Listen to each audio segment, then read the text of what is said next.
Hello, this is Nicholas Klacsanzky, and I'm going to talk about the easiest way to write haiku. So, as you know, haiku is originally from Japan, and it's perhaps the smallest poetic form in existence.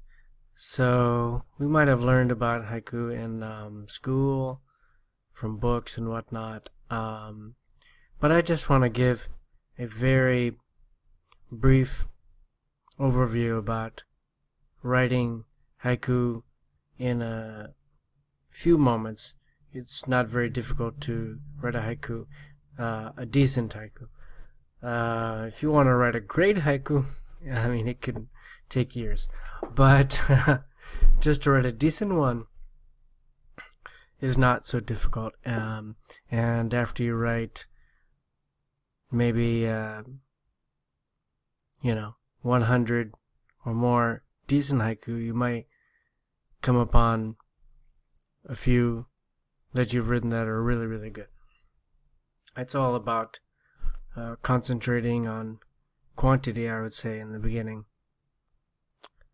So anyways, haiku are primarily seasonal poems.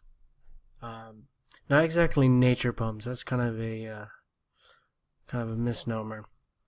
They're referring to seasons usually, and seasons, they don't exactly have to be, autumn, spring, winter, fall. Sorry, and summer. They can also be birthdays, anniversaries, other important events during the year that mark a certain time. And it's called a kigo in Japanese. I'm not a fluent speaker of Japanese, not even a okay speaker of Japanese, so if I'm making any mistakes, sorry about that. So yeah, the best way to start to write decent haiku is to put in a seasonal reference. And,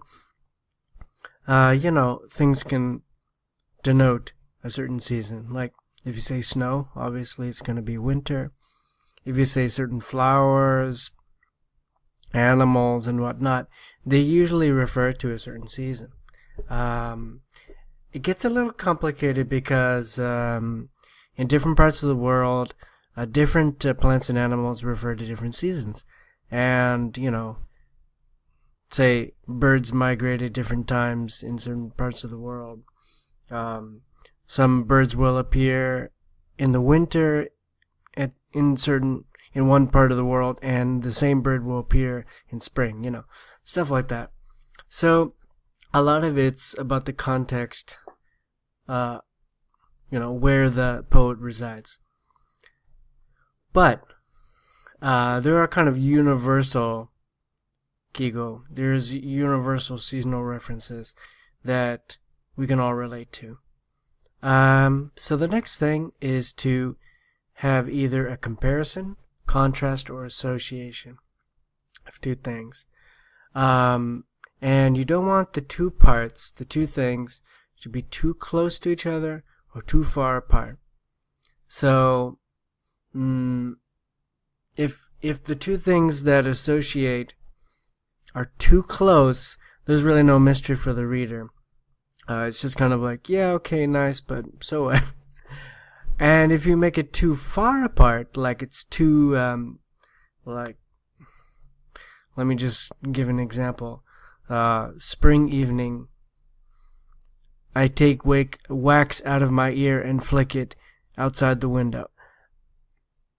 I mean, I guess you could come up with some meaning from that or some kind of interpretation, but I just made that on the top of my head. Maybe that's too far apart. Maybe that's just too disjunctive or too disassociative. So, yeah, you try to find, as a haiku writer, kind of like the boundaries where you think the reader will relate to your poem and get something from it. If you go too far, they might just be confused and have no idea what you're talking about, even on close inspection. So So this technique is toriwase. I mean, I'm probably saying it wrong because I'm not a Japanese speaker. But this is a kind of an ancient idea of kind of mixing ingredients together that are flavorful in a cooking sense, works well together.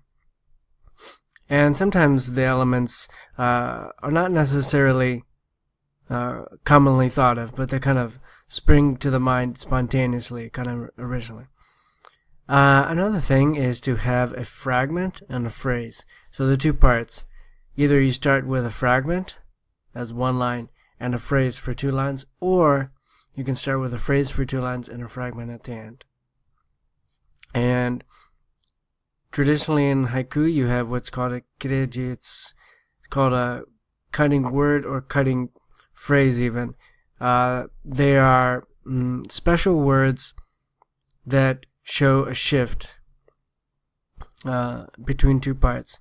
It can show surprise, it can show a relation between parts, show many things. In Japanese, there are many kireji, and in English, in other languages, we really cannot replicate it, so we usually use punctuation for that. Now, usually we write in 3 lines in English and most other languages. And we kind of go by the short line, longer line, short line format. A lot of people might know the 575 idea, the syllable idea, 17 syllables. But it's been commonly shown that the 17 on or sound units in Japanese is not really, doesn't connect well, doesn't correlate well with English and other languages. So usually, like if you try that, if you use a 575 format in English, it usually will be much longer than the Japanese. So usually we just go by the short line, longer line, short line. Of course, that's not a, like a definite rule that you can't, go out of. But we're talking about the easiest way to write haiku, so we just set that in stone for now as a basic guideline. So use objective, simple language in the present tense. Now, I would say this would be the easiest way to write haiku, but traditionally, haiku and its predecessor, hokku, can use a bit of imagination, a bit of personification, a little bit of metaphor, a little bit of simile. Not all the time, but just here and there, and in some poems. But starting out in haiku, we can just start with the simple, just objective, kind of like a poetic reporting of what's going on. And in the present tense, we can write about memories, but we would write about a memory in the present tense. So this is from Otsubasho, translation by David Landis Barnell. The original is in Japanese. Basho is probably the most famous haiku writer, poet in the world. So, summer grass, all that remains of warriors' dreams. So, look, we got the fragment here. We got the phrase. We got what we can use as a kireji, the punctuation. We got a seasonal reference, summer grass. Grass in general could be all seasons, really. It kind of comes to mind, spring. But grass is kind of all seasons, so summer grass is kind of important. Then you got this juxtaposition here. This kind of association. So summer grass, kind of a happy feeling, something beautiful. But also summer grass, if you think about it, grass at that time is getting a little bit dry, a little bit weak from the sun. Even though summer is a happy time. So it's kind of interesting first line because it shows happiness but fragility at the same time. So all that remains of war is dreams. So shows this frailty as well, and this kind of idea of transience. Not everything is going to stay. Even the epic dreams of warriors, all the ambition of warriors, all the campaigns and everything like that. So you can see the link between humanity and nature as well. That's a really important part of haiku, is just seeing the connection between people and nature and how they interact, how they relate. Summer grass is a very, you would say, minuscule. It's a very, very common thing, and it's related to the high ambitions of warriors and kind of that courage and all that epicness and everything. So it's a very, very sharp contrast, and it's also very poignant. Poignant. I didn't say correctly. So there's a lot to be said about this haiku. There's a very real depth of feeling even in translation about this haiku, and that's one of the reasons why Basho is so famous, is that his poems can be read over and over again with a lot of depth. And even in translation, it can give you a strong feeling, which is quite amazing, actually. And look, it's just it's basically an objective reporting. Although it is a little bit fanciful, like warriors' dreams, but it's an objective fact as well, that on that grass field, there was wars, and there was a famous battle.